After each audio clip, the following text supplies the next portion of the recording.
Hello बच्चों, हम शुरू कर रहे हैं करंट अफेयर जो कि यूपीएससी डे 6 है। स्टडी प्लान जो हमारा रहेगा इंटरनल सिक्योरिटी एमसीक्यूज सेशन, यानी कि हमारा इंटरनल सिक्योरिटी है जो एमसीक्यूज सेशन है, यानी कि इसमें एमसीक्यूज रहने वाला है। इंटरनल सिक्योरिटी का आपका जो पार्ट है आंतरिक संबंध उससे रहेगा, जो कि हिंदी इंग्लिश मिक्स्ड रहेगा, जो कि आपके लिए हिंदी इंग्लिश मीडियम से कंबाइंड रहेगा। ठीक है, आपको पढ़ने में कोई भी दिक्कत नहीं होगी। ठीक है, चलिए हम शुरू करते हैं। जो अपना टॉपिक है इंटरनल सिक्योरिटी बॉर्डर का, यानी कि हमें पढ़ना है। जो आज का टॉपिक है कि इंटरनल सिक्योरिटी जो आंतरिक संबंध है और बॉर्डर पर क्या क्या हो रही उनकी घटनाओं के बारे में, मैनेजमेंट के बारे में।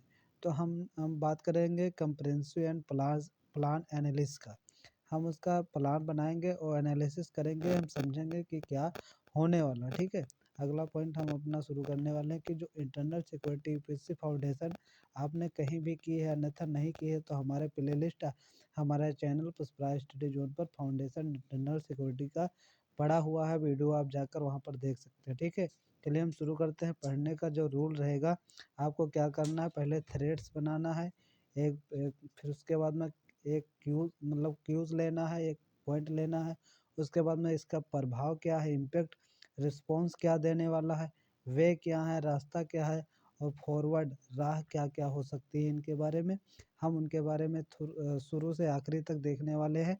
जैसे हमने कोई पॉइंट ले रखा है, जैसे टेररिज्म का हमने पॉइंट लिया, उसमें क्रॉस बॉर्डर चैलेंज क्या हो सकते हैं, आतंकवाद का जो बॉर्डर कैसे क्रॉस करते हैं उनका चैलेंजिंग रूल्स क्या है, उसके बारे में हम देखने वाले हैं।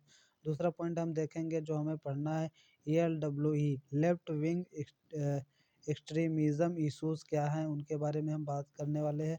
फिर उसके बाद में हम बात करने वाले हैं ऑर्गेनाइज्ड क्राइम क्या क्या है, फंडिंग लिंक किससे हैं, जो अपने करंट अफेयर को हम अपने सब्जेक्ट से रिलेट करके पढ़ सके और उनके बारे में हम जान सकें। तो आपका जो साइबर सिक्योरिटी जो फ्रेमवर्क है उसके बारे में हम बात करेंगे। तो वह रहने वाला है मेजर थ्रेट रहेगा, आपका मेन पॉइंट रहेगा। फिर साइबर अटैक कैसे हो सकते हैं, जैसे राम जो जो रेनसावर है उसका data protection challenge, detail fraud हो सकता है, उसके बारे में बात करेंगे। आपका जो की इंस्ट्रक्शन रहेगा उसके बारे में बात करेंगे। CERT इन इंसिडेंट रिस्पॉन्स के बारे में हम जानेंगे।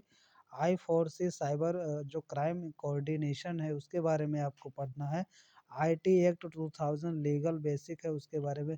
जैसे आपका चार्ट या जो पैराग्राफ है उसके बारे में आप समझ सकते हैं कि हम नेटवर्किंग के जरिए साइबर के जो फ्रॉड हो रहे हैं, डिजिटल फ्रॉड्स हो रहे हैं, उनके बारे में हम समझ सकेंगे, जान सकेंगे।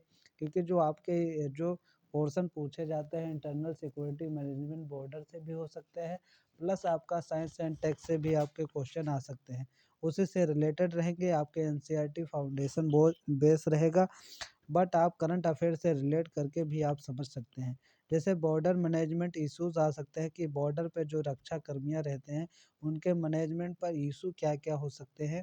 तो आपका वह हो सकता है, जैसे पाकिस्तान का जो बॉर्डर है, इन्फ्लेशन एंड समगलिंग बॉर्डर जो है उसका बारे में, चाइना बॉर्डर है, बांग्लादेश बॉर्डर है, तो इलीगल माइग्रेशन ना हो उसके बारे में प्रोटेक्शन।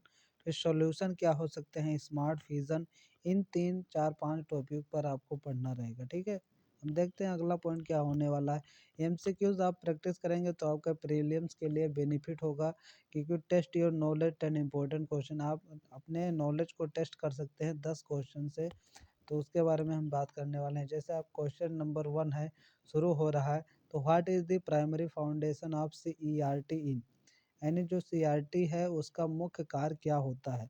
तो उसका मुख्य कार्य होता है साइबर इंसिडेंट रिस्पॉन्स, साइबर घटना प्रतिक्रिया, जो भी आपका साइबर क्राइम हो रहा है उसके बारे में क्या सूचना देने का काम हो रहा है। CERT का काम यही होता है। ठीक है, उसके बाद में हम जो क्वेश्चन का जो सीरीज है हम बढ़ाते हैं, तो दूसरा क्वेश्चन लेते हैं कि जैसे दिया हुआ, under which article of the constitution is the duty of the union to protect an state against internal distributions. तो आपके वह जो है आर्टिकल 356 के तहत आपका यह आर्टिकल जोड़ा गया है। ठीक है, आर्टिकल 356 नहीं होगा, जो आर्टिकल 355 होगा, क्योंकि किस आर्टिकल के तहत संविधान में आपका यूनियन प्रोटेक्शन यानी कि जो भारतीय राज्य जो संघ यूनियन का इंटरनल डिस्ट्रीब्यूशन राज्य को जो दूर करता हुआ किस आर्टिकल के द्वारा जुड़ा हुआ, तो आर्टिकल 355 के द्वारा जुड़ा है। ठीक है। जो क्वेश्चन नंबर 3 है कि which strategy in adopted by the goal tagged left wing statement ELWE क्या है? ELWE से निपटने के लिए कौन सी रणनीति होनी चाहिए? तो वह है समाधान। क्या है? समाधान। समाधान से हम किसी भी ELWE से रणनीति से निपट सकते हैं। ठीक है। अगला हम देखने वाले हैं कि जो सेक्शन क्वेश्चन नंबर 4 है कि what does CIBMS standard for the context in border management, उसका क्या आंसर होगा, बात करेंगे। तो उसका क्या आंसर रहने वाला है? तो उसका आंसर रहने वाला है CIBMS क्या है जो कि बॉर्डर मैनेजमेंट को करता है? तो वह है comprehensive integrated border management system. अगले क्वेश्चन की ओर हम चलते हैं कि अगला क्वेश्चन क्या है। अगला क्वेश्चन आपका होने वाला है 5th number, which of the following is not major cause of ELWE, इनमें से कौन सा ELWE का प्रमुख कारण नहीं है? तो प्रमुख कारण आपका हाई लिटरेसी रेट, उच्च साक्षरता दर नहीं है। ठीक है। उसका क्या हो सकता है? ट्राइबल एलियंस हो सकता है, गवर्नमेंट डिफिसिट हो सकता है, पॉवर्टी गरीबी हो सकता है, लेकिन आपका हाई लेविटी रेट नहीं हो सकता। ठीक है। अगला क्वेश्चन है कि राष्ट्रीय साइबर सुरक्षा नीति किस वर्ष जारी की गई? तो वह आपका बी नंबर सही कि 2013 से आपका राष्ट्रीय साइबर सुरक्षा नीति जारी हुआ। ठीक है।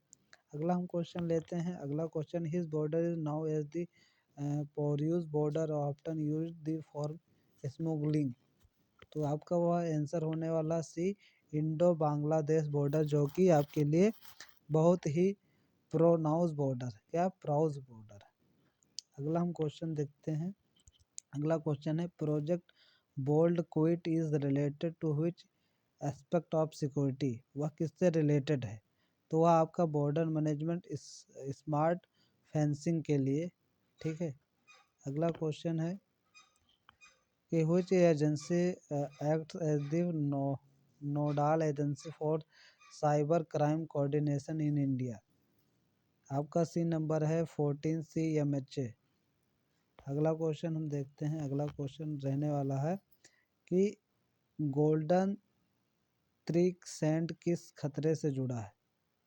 यानी कि जो आपका the term golden crescent associate with the huge security threat, तो वह है आपका ड्रग एंड ट्रैफिकिंग, जो मादक पदार्थों की तस्करी है, उसके लिए खतरे से जुड़ा है गोल्डन। ठीक है। अगला हम क्वेश्चन देखने वाले हैं क्या है। अगला होने वाला कि डे 6 के बारे में है, जो कि डे 6 सेशन आपका वो कंप्लीट हो गया। फिर day 6 session complete, how many MCQ did you to get right, आपने सही क्वेश्चन का आंसर दिया। Don't forget to practise border map, यानी कि आपको क्या करना है, और जो आपको जो प्रैक्टिस किया है बॉर्डर मैप को, उसको आपको ध्यान रखना। ठीक है। रेडी फॉर डे 7, हम डे 7 स्टार्ट करेंगे अगले वीडियो में। मिलते हैं अगले वीडियो में बच्चों। धन्यवाद। जय हिंद।